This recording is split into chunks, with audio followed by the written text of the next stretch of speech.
تو اللہ نے حدیث کو پہنچانے کا سبب بھی بنا دیا، اور علماء حق سے یہ کام اللہ کریم لے رہا ہے، قرآن بھی پہنچ رہا ہے، اس کے مفاہیم، ارشادات نبوی، حدیث، فقہی احکام سب پہنچ رہے ہیں۔ تو وہ جذب، وہ جنون، وہ کیفیت، وہ ہجر و وصال کے قصے، وہ عشق و محبت کی باتیں، وہ تعلق، وہ ایسا کہ حضور سے دوری ہو تو درد لگے، آنسو نکلیں، چیخیں نکلیں، آہیں نکلیں، قرب کے لمحات کو محسوس کیا جا سکے، کیا وہ ختم ہو گیا؟ قیامت تک وہ بھی اسی طرح رہے گا، اور اسے ان برکات نبوی میں شامل ہے، اور اسی طرح ہے اور اسی طرح رہے گا انشاءاللہ۔ یہ الگ بات ہے کہ قرآن جو پڑھنا چاہتا ہے اسی کو نصیب ہوتا ہے، حدیث اسی کو نصیب ہوتا ہے جو سیکھنا چاہتا ہے، وہ درد بھی اسی کو ملتا ہے جو اس کی تلاش میں نکل پڑتا ہے۔ اب اگر کوئی چاہے کہ میں تو تلاش نہ کروں، مجھے مل جائے، تو یوں تو میرے بھائی سوکھی روٹی کا ایک لقمہ بھی نہیں ملتا، اس کے لیے بھی وسائل، اس کے لیے بھی ذرائع، اس کے لیے بھی محنت، مشقت، اور اس کے لیے بھی طلب ضروری ہوتی ہے۔ اتنی قیمتی دولت جو انسان کو درد سے نواز دے، اور پھر جوں جوں زمانے کا بعد اور زمانے کی دوری بڑھتی جاتی ہے، وہ چیز زیادہ قیمتی ہوتی چلی جاتی، کہ اتنی صدیوں کے فاصلے چیر کر استن حنانہ جیسا درد حاصل کر لے، تو اس کی اہمیت تو بہت زیادہ بڑھتی چلی جاتی ہے۔ حضور علیہ السلام سے کسی نے عرض کیا تھا کہ یا رسول اللہ، آپ کی امت کے پہلے لوگ اچھے ہیں یا آخری؟ آپ صلی اللہ علیہ وسلم نے فرمایا میری امت کی مثال اس بارش کی ہے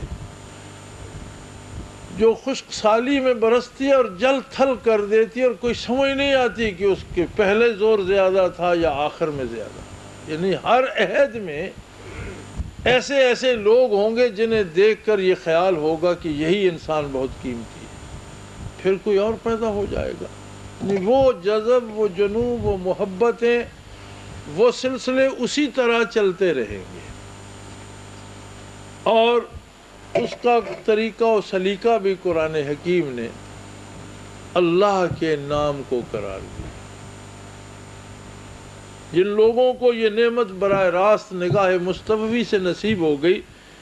ان کی فضیلت میں فرمایا ثم تلین جلودہم وقلوبہم الی ذکر اللہ، ان کا ہر باڈی سیل، کھال سے لے کر نہا خانہ دل تک ذاکر ہو گیا۔ صرف زبان ذکر نہیں کرتی تھی، صرف دل ذکر نہیں کرتا تھا، صرف دماغ میں عظمت الہی نہیں تھی، بلکہ ہر باڈی سیل، خواہ وہ چمڑے کا حصہ تھا، ہڈی کا حصہ تھا، خون کا حصہ تھا یا گوشت کا، ہر باڈی سیل اللہ اللہ کرتا ہے۔ قرآن حکیم نے وہی اسلوب یہاں دیا۔ گندم حاصل کرنے کے لیے خود گندم ہی کو بیج بنایا جاتا ہے، آم حاصل کرنے کے لیے آم کی گٹھلی ہی بیج بنتی ہے، اخروٹ حاصل کرنے کے لیے اخروٹ ہی کو بیج کے طور پہ دبایا جاتا ہے۔ اسی طرح فرمایا اس کیفیت کو حاصل کرنے کے لیے اس کا بیج بھی اللہ کا نام ہے، اور اس کا پھل اور حاصل بھی اللہ کا نام ہے۔ چنانچہ وہ قلوب پیدا فرمائے نبی اطہر صلی اللہ علیہ وسلم نے کہ جن کے خالی پاس جانے سے قلوب جاری ہو گئے، اور جنہیں دیکھنے ملنے سے لوگ تابع ہو گئے۔ تابعین میں بھی وہ قوت تھی کہ ان سے ملاقات نے تبع تابع بنا دیا۔ یہ 3 زمانے جو تھے یہ سب سے بہترین زمانے تھے، خیر القرون جنہیں کہا جاتا ہے، بہترین زمانے۔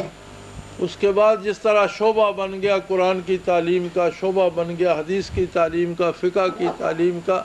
ہمارا یہ خانقاہی نظام جو آج ٹوٹ پھوٹ کا شکار ہو چکا، اور جس کا حال کچھ ایسا ہے کہ زاغوں کے تصرف میں عقابوں کے نشیمن، یہ خانقاہی نظام جو اس کی اصل یہ تھی کہ یہ وہ شعبہ تھا جس نے وہ درد دل حاصل کیا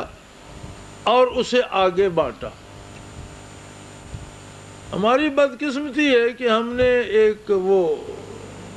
موروثیت کو ایسے ہم چمٹے کہ اسے زندگی کے ہر شعبے میں ہم نے ڈھال لیا، اور ابھی تک اس میں چلے جا رہے ہیں۔ آج بھی ہماری سیاست بھی موروثی ہے، باپ مر جاتا ہے تو بیٹا سیاستدان ہے، خواہ شام تک، کل شام تک اس نے کچھ بھی نہ سیکھا ہو، رات کو باپ مر گیا، صبح وہ سیاسی لیڈر ہے۔ اسی طرح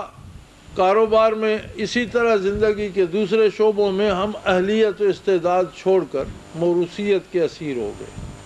یہ موروثیت جب خانقاہی نظام میں آئی